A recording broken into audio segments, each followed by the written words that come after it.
All right, another story we're following for you this afternoon. Police along the Wasatch Front are investigating what they believe are two deadly acts of road rage here in Utah. A father of two died in one over in Lehigh, and then in Clearfield, the other, police say, escalated to a deadly shooting. That's where we find our Jonathan May this evening. He's in Davis County tracking both cases where we understand things got a bit intense in Clearfield. Jonathan. That's right, Sarah. Intense indeed. After talking with residents off camera, they say they walked out of their homes yesterday evening to flashing police lights and tape. And as we take a look to my left here, as my photographer Jose pans, this is the area where the two cars made their final stop. But this tragedy started when a hit and run happened nearly 2 miles from this neighborhood. Along SR 93 near the Industrial Parkway is where police say the hit and run happened.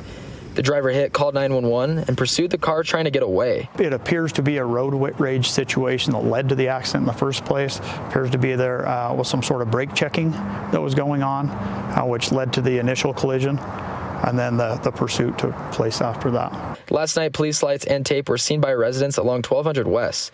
The 911 caller chased the vehicle here. We asked several neighbors to describe what they saw. They didn't want to be on camera. Vehicles were moving at a high rate of speed through this residential area, and the vehicles came to an abrupt stop in the middle of a roadway. Police say the driver who was shot and killed is identified as 63-year-old James Edward Saccato. The actions of both drivers during the road rage, vehicle collision, and fatal shooting are still under investigation. The driver who shot Saccato was in custody last night, but is not under arrest.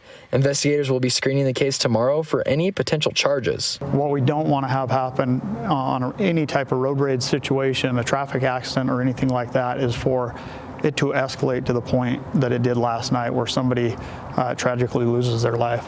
In Lehigh, following a road rage incident on Sunday, 38-year-old Michael Brown suffered a traumatic brain injury after getting into a physical fight with another driver. His children, ages 8 and 10, were reportedly with him when it happened. A family spokesperson says the family is not ready to tell their story yet.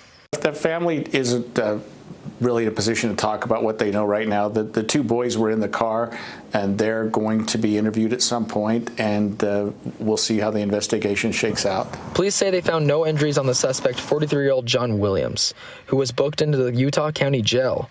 He could face a felony charge of aggravated assault resulting in serious bodily injury. But now that Brown died, that could change. By all accounts, it doesn't appear that Michael was in any respect the aggressor, was trying to cause anyone harm.